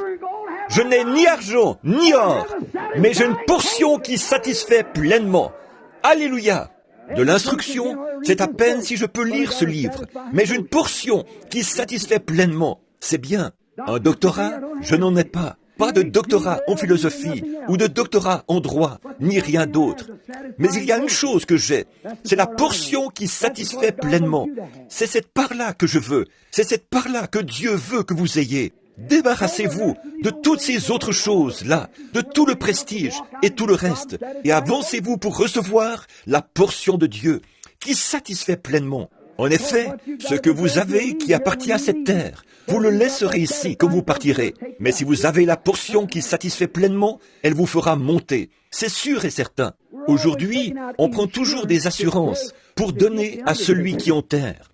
Procurons-nous la portion de Dieu qui satisfait pleinement, et on aura celui qui enlève au lieu de celui qui enterre. Vous savez, ils fonctionnent tous les deux. Maintenant, voyons voir. Après avoir été relâchés, ils allèrent vers les leurs. Ils ne sont pas retournés vers les sacrificateurs. Vous voyez, ça montrait qu'ils l'avaient. Ils n'allaient pas encore retourner vers ce vieux formalisme froid. Non, retourner et dire « Mais regardez donc ce qu'ils nous ont fait !» Non, non. Ils avaient leurs propres amis. Il n'y en avait qu'environ une douzaine là-bas. Mais ça leur suffisait comme amis. Une toute petite poignée de gens. Après avoir été relâchés, après qu'on les a battus de verge et menacés en disant « Si jamais vous baptisez encore au nom de Jésus » ou « Oh, je voulais dire le... » Enfin, c'est ça, voyez. Si jamais vous prêchez encore au nom de Jésus, que vous faites quoi que ce soit, vous aurez affaire à nous. Ils ont dit... C'est toute une menace. Allons vers les autres frères. Oh, c'est comme ça qu'il faut faire. L'union fait la force. L'union fait la force. Ils ont dit, allons donc vers les autres frères pour voir ce qu'on peut faire. Là, ils se sont tous réunis et ils racontaient différentes expériences. Après avoir été relâchés, ils allèrent vers les leurs et racontèrent tout ce que les principaux sacrificateurs et les anciens leur avaient dit. Lorsqu'ils l'eurent entendu, ils élevèrent à Dieu leur voix tous ensemble. Maintenant, écoutez ce qu'ils ont dit. Regardez-le, regardez-les. Ils ne sont pas retournés en disant « Oh, quelque chose comme « Oh Seigneur, je suis vraiment désolé ». Non, ils étaient déjà sauvés. Ils étaient remplis de l'Esprit. Ils avaient la vie éternelle. Élevèrent la voix tous ensemble et dirent « Seigneur, tu es le Dieu. » Amen. J'aime vraiment ça, frère Palmer. J'aime ça. Tu es le Dieu. Ça, nous le savons, qui a fait les cieux, la terre, la mer et tout ce qui s'y trouve. C'est toi qui as dit par le Saint-Esprit, par la bouche de notre Père, ton serviteur David. Maintenant, regarde bien, tu vas revenir et dire, voyons, on n'est pas... Maintenant, tu vas aller là-bas et dire, mais là, Seigneur, attends un peu, là, il se moque pas mal de moi, là. Est-ce qu'il n'a pas dit qu'il le ferait? Tous ceux qui vivent pieusement en Jésus-Christ seront persécutés. Mais tu sais, mon patron m'a dit que s'il m'attrapait à... Est-ce qu'ils n'ont pas dit qu'ils diraient ça? Mais tu sais, ils m'ont traîné devant les tribunaux l'autre jour pour ça. Est-ce qu'il n'a pas dit, vous serez menés devant des rois et des gouverneurs à cause de mon nom? Ne vous inquiétez pas de ce que vous direz, car ce n'est pas vous qui parlez. J'ai vu ça se produire hier. C'est le Saint-Esprit qui demeure en vous. C'est lui qui parlera. Vous voyez, lui, c'est exact, très bien. Ne vous inquiétez pas de ce que vous direz. Seigneur, c'est toi qui as dit, par ta bouche de notre Père, ton serviteur David, pourquoi ce tumulte parmi les nations et cette vaine pensée parmi les peuples? Les rois de la terre se sont soulevés et les princes se sont ligués contre le Seigneur et contre son oint. En effet, Seigneur, contre ton Saint-Fils Jésus, que tu as oint, Hérode et Ponce Pilate se sont ligués dans cette ville avec les nations et avec les peuples d'Israël pour faire tout ce que ta main et ton conseil ont arrêté d'avance. Oh là là, j'aime ça. Seigneur, voilà qu'ils font exactement ce que tu as dit qu'ils feraient. Qu'est-ce que la Bible a dit? Dans les derniers jours, il y aura des moqueurs, emportés, enflés d'orgueil, aimant le plaisir plus que Dieu, déloyaux, calomniateurs, intempérants, ennemis des gens de bien, ayant l'apparence de la piété, mais reniant. Eux, ils ne sont jamais allés là-haut pour recevoir une puissance, le Saint-Esprit survenant sur vous, ayant l'apparence de la piété, mais reniant ceux qui ont fait la force. Éloigne-toi de ces hommes-là. Voilà ce qu'est le Saint-Esprit, voyez, ce qui est arrêté. Maintenant, Seigneur, vois leurs menaces et donne à tes serviteurs que nous puissions annoncer ta parole avec une pleine assurance. Oh, j'aime ça. Ôtez ce vieil os de poulet de là et mettez-y une vraie colonne vertébrale. Maintenant, regardez bien, d'annoncer tes paroles avec une pleine assurance, en étendant ta main pour qu'il se fasse des guérisons. Oh, frère, les démons ne meurent pas, mais le Saint-Esprit non plus, voyez. Étendons ta main pour qu'il se fasse des guérisons, des miracles et des prodiges, par le nom de ton Saint-Fils Jésus. Vous voyez pourquoi ils faisaient tant d'histoires, n'est-ce pas? Ils font la même chose aujourd'hui, mais ça ne les avance absolument à rien. Quand ils eurent prié, le lieu où ils étaient assemblés trembla. Ils furent tous remplis du Saint-Esprit et annonçaient la parole de Dieu avec assurance. Oh là là, ils ont reçu quelque chose quand ils sont montés là-haut, n'est-ce pas? La promesse l'avait dit, c'est ça, le Saint-Esprit, pour vous donner de l'assurance, pour vous donner une consolation, pour vous sceller, pour vous donner un signe. Oh là là, écoutez, oh, comme j'aimerais qu'on ait du temps, qu'on puisse descendre chez les Samaritains avec Philippe. C'est dans Actes 8, 14, pour vous qui le notez. Ils avaient éprouvé beaucoup de joie. Ils avaient eu de glorieuses guérisons, mais ils avaient été baptisés au nom de Jésus-Christ. Mais ils ont envoyé chercher Pierre à Jérusalem. Il est venu et leur a imposé les mains. Ils ont reçu le Saint-Esprit. Actes 8, 14. Ceux des nations, il y en avait un du nom de Corneille. C'était un homme formidable. Il payait sa dîme. Il construisait des synagogues pour les gens. Il respectait Dieu. Il craignait Dieu. C'était un brave homme, un bon presbytérien, méthodiste, baptiste, ou quelque chose du genre, vous voyez, vraiment un brave homme. Mais un jour, Dieu a dit, c'est un brave homme, alors je vais l'envoyer à une réunion. Il va falloir que je m'arrange pour que mon prédicateur, là, il lui en parle. Très bien. Alors, il a une vision qui disait, va à Joppé, et tu y trouveras un certain Simon, corroyeur. Il y a un certain Simon-Pierre chez lui. Fais-le venir. Il te dira comment faire, parce qu'il a reçu quelque chose. Et pendant que Pierre était là, et Corneille voulait adorer ce prédicateur, il le voulait vraiment, mais Pierre a dit, lève-toi, je suis un homme comme toi. Et comme Pierre prononçait encore ces mots au sujet de la manière dont ils étaient allés au commencement, les mêmes choses que ce dont je parle, comment Dieu avait promis de répandre le Saint-Esprit. Comme il prononçait ces mots, le Saint-Esprit est descendu sur eux. Oui, voilà ce qu'est le Saint-Esprit, à qui il est destiné, certainement. Et ils furent tous remplis du Saint-Esprit. Maintenant, remarquez, dans Éphésiens, il y avait un frère Baptiste. D'abord, c'était un homme de loi, un homme intelligent, brillant, qui connaissait la loi, un grand homme, un érudit. Un jour, il s'est mis à lire la Bible. Il a vu qu'il allait venir un homme qui s'appellerait le Messie. Et quand il a fait ça, là qu'il a commencé à entendre parler de ce Jésus, alors il a dit, « Je suis convaincu et je confesse ouvertement ma foi que Jésus est le Christ, le Fils de Dieu. » C'était un vrai baptiste. Voici qu'il allait son chemin. Je confesse ouvertement que Jésus est le Christ. Tant et si bien qu'à force de faire ça, Dieu l'a appelé au ministère. Dieu parlera toujours à un cœur sincère. Et il y avait là-bas de braves faiseurs de tentes, du nom d'Aquilas et Priscille. Un mari et sa femme, c'étaient des faiseurs de tentes. Actes chapitre 18 vous en parle. Paul, ils étaient des amis à lui. Ils avaient reçu le Saint-Esprit par les mains de Paul et par son enseignement. Ils ont entendu dire qu'il y avait un réveil là-bas. Alors, ils y sont allés. Il n'y avait que 10 ou 12 personnes qui y assistaient. Donc, il est allé voir ça. Et là, il a entendu prêcher ce prédicateur, la sincérité de son cœur. Il a dit, vous savez, je crois qu'il écouterait la vérité. Alors, après la réunion, il l'a fait venir derrière la tente et il a dit, écoute, on a un frère à peu près grand comme ça, un petit juif au nez crochu.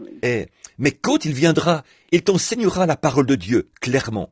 Eh bien, au bout d'un certain temps, Paul était en prison au même moment. Ce serait terrible ça pour un prédicateur moderniste, hein? Pourtant, il était en prison. Et c'est le Seigneur qui l'avait envoyé là. Alors, après le tremblement de terre qui avait ébranlé les murs de la prison, il a amené avec lui le geôlier et sa famille, et les a tous baptisés au nom du Seigneur Jésus. Ensuite, il est parti. Il est allé là-bas. Il venait de chasser un démon d'une espèce de petite diseuse de bonne aventure. Et alors, elle leur rapportait beaucoup d'argent. Et vu qu'il avait dévoilé leur combine, alors il l'avait mis en prison à cause de ça. Et le Seigneur a ébranlé les murs de la prison. Parce qu'il y avait un groupe de gens là-bas qui allait entendre la vérité. On ne peut pas lier la parole de Dieu. Il y a, peu importe, on ne peut pas le faire, c'est tout. Il s'est donc rendu là où était cet homme. Et Aquilas et Priscille, ils avaient peut-être des sandwichs. Et tout de suite, après avoir mangé leur sandwich, ils ont dit, on va aller aux réunions de réveil. Paul s'est assis là, les mains sur sa tunique, et il a écouté prêcher ce prédicateur baptiste. Il a dit, c'est bien ce que vous prêchez, mais il y en a plus. Il a dit, je veux vous poser une question, docteur Apollos. Avez-vous reçu le Saint-Esprit depuis que vous avez cru? Oh, il a dit, on ne savait pas que ça existait. Qu'est-ce que vous voulez dire par le Saint-Esprit? On est baptistes, nous. Il a dit, comment savez-vous que vous êtes baptiste? Voyez? Eh bien, nous avons été baptisés. Nous ne connaissons que le baptême de Jean. Il a dit, il ne faisait que baptiser pour amener à la repentance. Il disait de croire en celui qui viendrait, c'est-à-dire en Jésus-Christ. Et quand il a entendu ça, ils se sont fait rebaptiser au nom de Jésus-Christ. Et Paul leur a imposé les mains, et le Saint-Esprit est venu sur eux, et ils parlaient en langue et prophétisaient. Il a dit, quiconque. Bon, comment est-ce qu'on fait ça? Je veux vous dire quelque chose. Ensuite, nous allons terminer. Parce je vous ai dit que je vous laisserai sortir de bonne heure. Vous savez ce qu'est le Saint-Esprit. Comme dernier passage de l'Écriture pour ce soir, j'en ai une autre série là, mais on va être obligé de laisser ça de côté. Prenons 1 Corinthiens 12, et ensuite, nous allons lire ça. Ensuite, nous terminerons. Très bien. 1 Corinthiens chapitre 12. Combien croient l'enseignement de Saint Paul? Bien sûr, il a dit dans Galates 1:8, si un ange enseignait quoi que ce soit d'autre, qu'il soit anathème, à plus forte raison un prédicateur. Si un ange du ciel descendait et enseignait quoi que ce soit d'autre, qu'il soit maudit. Vous voyez, n'ayez rien à voir avec ça. Maintenant, regardez bien ça. 1 Corinthiens 12. Combien savent qu'il faut que nous soyons en Christ pour avoir part à la résurrection? Parce que c'est son corps que Dieu a promis de ressusciter. Il n'y a pas d'autre moyen. Il n'y a aucun autre moyen. Si vous êtes en dehors de Christ, vous pouvez peut-être regarder en arrière, ici, et croire en lui. Dire, bien sûr, je le crois, il est le Fils de Dieu. C'est bien, mon frère, je suis prêt à vous serrer la main quand vous dites ça. Je crois en lui, je vais le confesser comme mon sauveur. C'est bien, mais vous n'êtes pas encore en lui. Je vais serrer la main au prédicateur, je vais confesser mes péchés. Ce n'est pas encore être en lui. Maintenant, regardez, voyez ce que Paul a dit. Comment on entre en Christ? Comment va-t-on savoir que vous faites partie de la circoncision? Avec Abraham, il donnait un signe. Écoutez ça maintenant. 1 Corinthiens chapitre 12. Et commençons au verset 12. Car comme le corps est un, il y a plusieurs membres, et comme tous les membres du corps, malgré leur nombre, ne forment qu'un seul corps. Ainsi en est-il de Christ. Pas divisé, un. Écoutez, en effet, dans une seule Église, combien lisent à ma suite? Dans une seule poignée de main? Dans une seule eau? Non. Alors il y a quelqu'un qui est dans l'erreur. Dans un seul esprit. Est-ce qu'il y a une majuscule? Dans ce cas-là, c'est le Saint-Esprit. Voyez?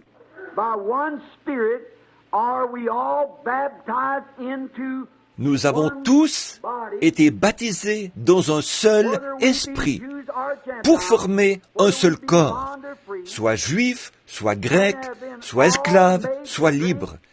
Et nous avons tous été abreuvés d'un seul esprit. Le corps de Christ est un seul esprit, où chaque membre, de la Pentecôte jusqu'à maintenant, boit du même vin nouveau, du même Saint-Esprit, produisant les mêmes résultats. Comment est-ce que nous faisons ça? Par un seul esprit. C'est la porte ouverte de Dieu, le Saint-Esprit. Qu'est-ce que c'est? C'est la porte ouverte de Dieu. C'est un signe, c'est un sceau, c'est un consolateur, c'est un avocat, c'est une assurance, c'est le repos, c'est la paix, c'est la bonté, c'est la guérison, c'est la vie. C'est la porte ouverte de Dieu qui donne accès à toutes ces choses. C'est la porte ouverte de Dieu qui donne accès à Christ, Dieu a prouvé qu'il a ressuscité Jésus d'entre les morts.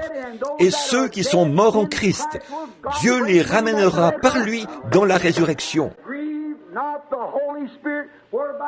N'attristez pas le Saint-Esprit, par lequel vous êtes scellés en Christ jusqu'au jour de votre rédemption. Combien croient ça? Qu'est-ce que Christ? Qu'est-ce que le Saint-Esprit? Ce n'est pas quelque chose dont les gens se moquent. En fait, oui, c'est quelque chose dont les gens se moquent, mais pas pour le croyant. Pour l'incroyant, je souhaiterais savoir 2 ou 3 longues semaines. Comme ça, j'aimerais prendre demain soir pour vous dire ce qu'il est pour l'incroyant. Je vais juste prendre un instant pour énumérer ça rapidement.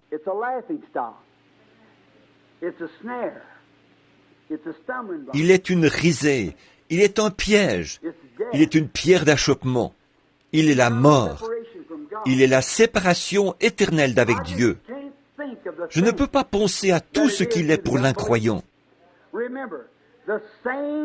Souvenez-vous, la même pluie dont l'incroyant s'est moqué, c'est cette même pluie qui a sauvé Noé et sa famille. Voyez? Le même esprit, Saint-Esprit, dont les gens se moquent et dont ils disent que c'est fou et c'est une bande de cinglés, c'est de la folie. C'est cela même qui va enlever l'Église pour la faire monter dans les derniers jours et qui va amener le jugement sur l'incroyant. C'est vrai. Voilà ce qu'est le Saint-Esprit. Heureux ceux qui, permettez-moi de dire ceci, en toute sincérité, heureux ceux qui ont faim et soif de lui, car ils seront rassasiés. Demain soir, on va parler du comment, de ce qu'il fait quand il vient. Maintenant, combien ici aimeraient recevoir le Saint-Esprit et veulent que quelqu'un prie pour vous, pour que vous voyiez la lumière? Vous savez ce qu'il est. Alors demain soir, on va voir ce qu'il fait. Et puis, le soir d'après, c'est comment le recevoir. Ensuite, nous allons faire venir des personnes, leur donner des instructions. Et tout de suite après, on va aller dans les pièces et rester là, s'il le faut, tout le temps de Noël. C'est vrai, jusqu'à ce que le Saint-Esprit vienne. Nous allons l'aborder sur la base solide de la Bible. Nous allons nous en approcher et le recevoir, exactement comme Dieu l'a promis et comme il est descendu au commencement. C'est pour faire comme ça qu'on est ici. Peu importe ce qu'on peut dire ailleurs, la parole de Dieu occupe la première place dans mon cœur. C'est vrai. Et je veux ce que Dieu me réserve. S'il y a autre chose, ouvre les cieux, Seigneur, parce que mon cœur est ouvert pour le recevoir. C'est vrai. Combien le veulent? Maintenant, levez la main pour dire « Priez pour moi ». Maintenant, pendant que vous gardez la main levée. Père Céleste, nous avons enseigné longuement, mais ton esprit est ici. Il y a des mains levées en ce moment. Et ils savent ce qu'il est. Ils savent ce que le Saint-Esprit représente. Je prie, ô Dieu, qu'avant la fin de cette série de réunions, chaque main ici soit levée pour témoigner de ce qu'ils l'ont reçu. Accorde-le, Seigneur. Nous prions pour eux. Nous te demandons de les bénir et de leur donner ce que leur cœur désire. Vois leurs mains, Seigneur. Ils t'aiment. Ils veulent le recevoir. Ils savent qu'ils ne peuvent pas aller. Demain soir, Seigneur, si tu veux m'aider, nous pourrons démontrer par l'Écriture que sans lui, ils ne parviendront jamais à l'enlèvement. Alors je te prie, Père, de leur donner, d'avoir faim et soif, pour qu'ils puissent être rassasiés. Je te les présente maintenant, Père, et accorde ces bénédictions, car nous le demandons au nom de Jésus. Amen.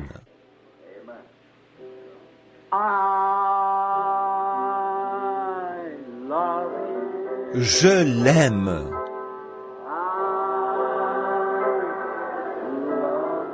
Je l'aime.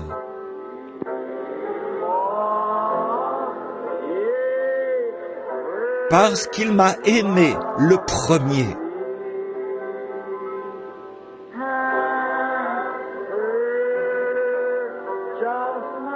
Et à acquis mon salut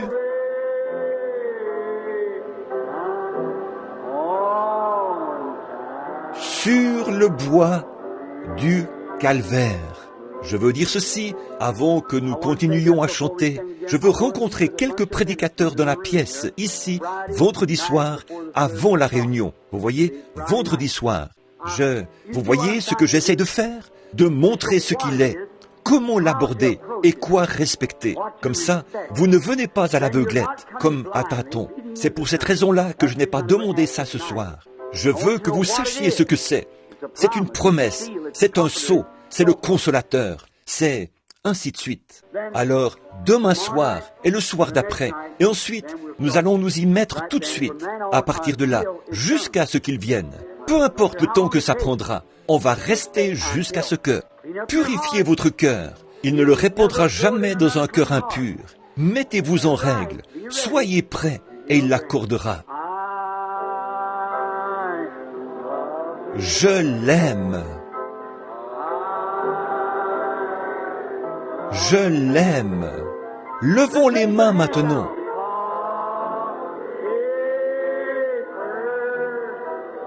Parce qu'il m'a aimé le premier. Et a acquis mon salut.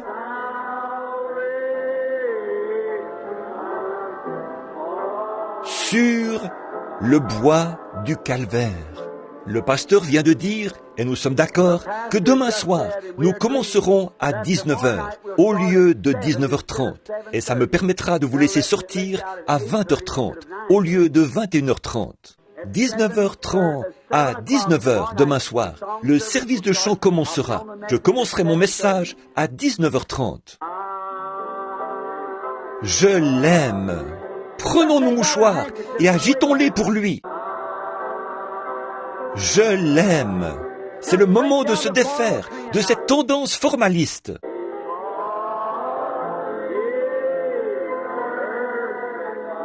Parce qu'il m'a aimé le premier.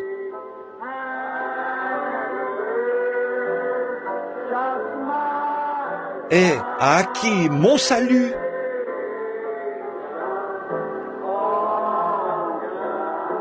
Sur le bois du calvaire. Très bien maintenant, votre pasteur, frère Neville.